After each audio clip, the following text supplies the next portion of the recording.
Bonjour, dans cette vidéo nous allons parler satisfaction client et des différents leviers qui permettent d'y parvenir.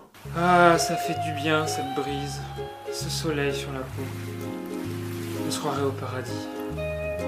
Je pourrais avoir un autre lait de coco s'il te plaît? Ah, on a plus au frigo, mais je crois qu'il en reste à la cave. Et si tu descends, tu peux remonter du PQ s'il te plaît? Ah, le service client, c'est plus ce que c'était. La satisfaction client, c'est une histoire d'attente, de perception et de valorisation personnelle.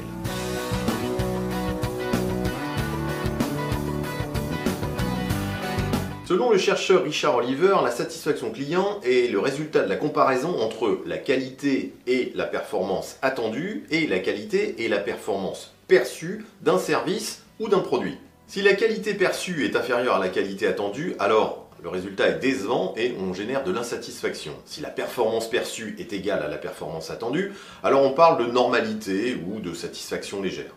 Si la qualité perçue est supérieure à celle attendue, alors là, le résultat est une forte satisfaction. Et pour finir, voici votre diode nappée de vanille de Madagascar en crème perlée, cerné par ses palais croustillants en cacao d'Équateur. Bonne dégustation. Pour agir sur la satisfaction client, nous devons aussi agir sur l'estime qu'ils ont d'eux-mêmes. Et pour cela, il faut leur faire vivre des expériences où le résultat est égal ou supérieur au niveau d'attention qu'ils estiment mériter. Ce qui rend la chose difficile, c'est que les attentes sont à la fois évolutives, puisqu'elles vont changer en fonction des modes, de la technologie, du marché, etc. Subjectives, parce qu'elles dépendent complètement de notre perception du monde, et en même temps, elles seront aussi relatives, parce que ça dépend des attentes de départ, et que là, forcément, encore une fois, ça dépend des personnes. Ah, vous voulez du véhicule? Ça, c'est du bon grand véhicule, madame, c'est du V6. Hein, ça fait du 0 à 100 en 4 secondes 6. Non mais, je vous ai demandé un véhicule écolo. Oh, mais regardez, c'est des sportives.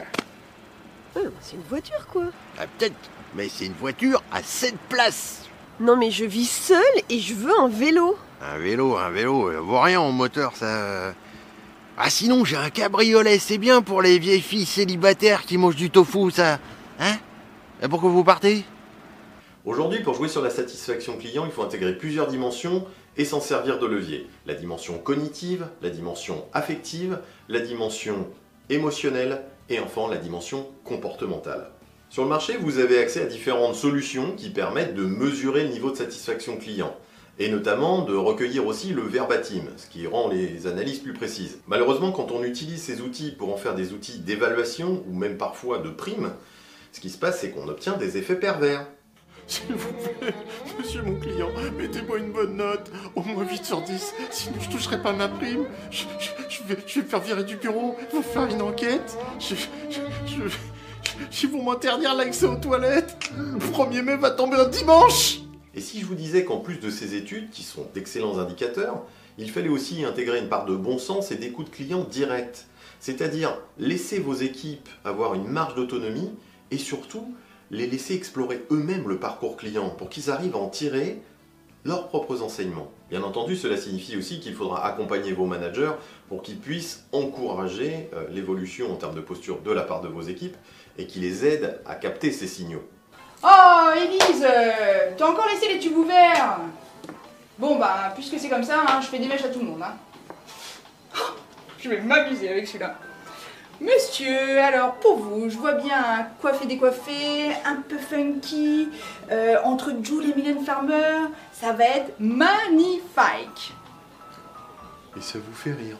Pour vous accompagner dans cette démarche, plusieurs solutions existent. Vous pouvez faire appel à des consultants experts, vous pouvez organiser des séances de co-développement avec vos équipes sur le thème de la satisfaction client, et puis vous pouvez aussi former vos managers afin de les sensibiliser aux attentes et aux démarches de satisfaction client qu'ils doivent mettre en place auprès de vos équipes. Aussi, si vous souhaitez vous faire accompagner sur ces thématiques, je vous invite à nous joindre aux coordonnées qui s'affichent ici. Et bien entendu, si ce n'est pas déjà fait, je vous invite aussi à liker, à partager cette vidéo et aussi à vous abonner à notre chaîne Egeria Productions sur YouTube afin de ne rater aucune de nos thématiques business. A très bientôt. Allez, pour vous remercier de votre fidélité, je vous offre un coffret spécial frisson avec base jump et chute libre. Mais monsieur, c'est un hôpital ici. Ah oui, là c'est la boulette, là...